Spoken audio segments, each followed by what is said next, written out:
টাকার সংস্থান করে যাচ্ছেন। অনেকের স্বাবলম্বী থাকতে পারে, সেটা ভিন্ন বিষয়।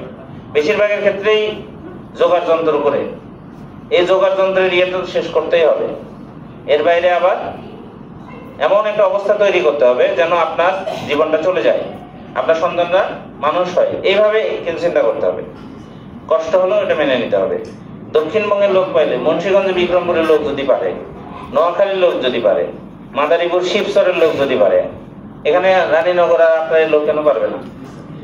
তাই না? কারণ এই চিন্তা মাথায় থাকলে যে 3 বছর 5 বছর 2 বছর এগুলো ঝেড়ে ফেলতে হবে। ঠিক আছে?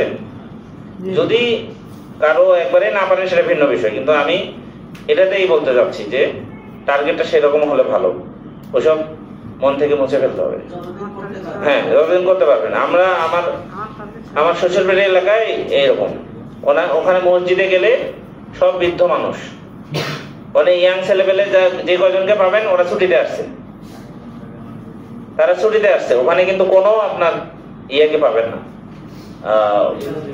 খুবই কম, 10% বা 20%। বাকিরা হচ্ছে সবাই মানে একবারে 60-এর কাছাকাছি বয়স, 50-এর কাছাকাছি। ওরা কিন্তু 50-55 বছর আগে আসে না। কর্মক্ষম যতদিন থাকে, ওই দেশ যতদিন পারমিট করে ততদিন থাকে। ঠিক আছে? তো তারা পারলে তো আমাদেরও পারা উচিত, তাই না? আবার আপনি যখন পারবেন, আপনার দেখে দেখি আপনার ভাই ভাতিজাও পারবে, তখন একটা ইয়ে তৈরি হবে। এটাই আর কি। আপনাদের জন্য শুভকামনা, সবার জন্য। আপনারা সবাই সুস্থভাবে যেন পৌঁছাতে পারেন, সুস্থভাবে গিয়ে যেই কাজে যে উদ্দেশ্যে যাচ্ছেন সেটা যেন সফল হয়, এবং সেখানে আপনারা আরো আপনাদের দেখে যেন উদ্বুদ্ধ হয় অনেকেই। এই জন্য আপনাদের কিন্তু সাকসেস হইতে হবে সেখানে। কি কষ্ট যদি কোনো হয়ও বাসায় বেশি সেটা শেয়ার করার দরকার নাই। বাসার লোকজন তখন হবে আপনি শেয়ার করবেন, বাসায় চিন্তা করবে, কান্নাকাটি করবে, বলবে বাবা যা হয়েছে এসে চলে আয়। সেটা কিন্তু করা যাবে না। কষ্ট করবেন কিন্তু ওটা শেয়ার কম করবেন বাসায়। নিজের মধ্যে আশেপাশে যারা থাকবে ওখানে তাদের সাথে শেয়ার করবেন বা তাদের সাথে ভাগাভাগি করে নেবেন দুঃখ কষ্ট। বাসায় যাদের বললে ইমোশনালি আবার ইয়ে হতে পারেন তাদেরকে বলবেন না। ঠিক আছে? মানে প্র্যাকটিক্যাল চিন্তা সবসময় করতে হবে।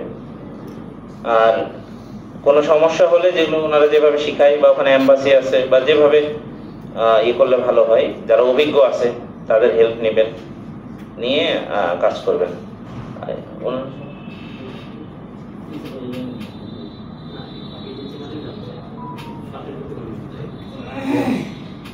সরকার মাঝে মাঝে নিয়ে যায়, মালয়েশিয়া কোথায় কোথায়। ঠিক আছে, তাহলে ভালো থাকবেন আপনারা। আমি অল্প কিছু কথা বলছি, বেশি কথা বলার দরকার নেই। অল্প কিছু, ওটা মনে রাখলেই বরং সবার জন্য ভালো। আমরা চাই আমরাও রেমিটেন্সে ওই রকম ভূমিকা রাখি যেখানে অন্যান্য বিভিন্ন জেলা রাখে। আমরা নওগাঁয় সেরকম ভূমিকা রাখতে চাই, এবং আপনাদের পরিবারও এর দ্বারা সমৃদ্ধ হবে, এটা আমরা চাই। ধন্যবাদ সবাইকে।